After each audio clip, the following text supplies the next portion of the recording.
আপনারা দেখছেন নর্থ বেঙ্গল সমাচার, উত্তরের বার্তা, সত্যের পথে। হলদিবাড়িতে তৃণমূলের পক্ষ থেকে আরজিকর ঘটনায় দোষীদের শাস্তির দাবিতে মহামিছিল অনুষ্ঠিত হলো। মিছিলে সামিল হয়েছিল প্রায় ৫,০০০-এরও বেশি নেতা কর্মীবৃন্দ।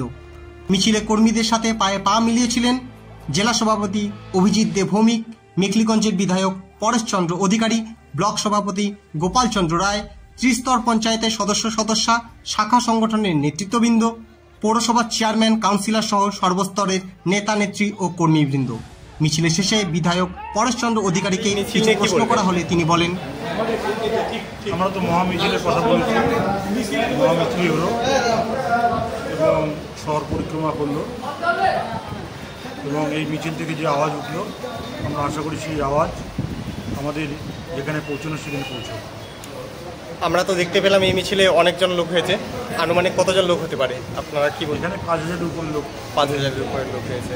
আচ্ছা, আপনারা আরজি করে দাবিতেই তো এই মিছিল করছেন। বিরোধীরা তো অনেক কিছু কথা বলছে, তাদের উদ্দেশ্যে কি বলবেন? বিরোধীরা বিরোধীর কথা বলবেই, সেটা কোনো যায় আসে না। আমরা আমাদের কথা বলছি এবং মানুষ সেটা গ্রহণ করছে, সেটা বোঝা যাচ্ছে। Thank you. North Bengal Samachar, উত্তরের বার্তা, সত্যের পথে।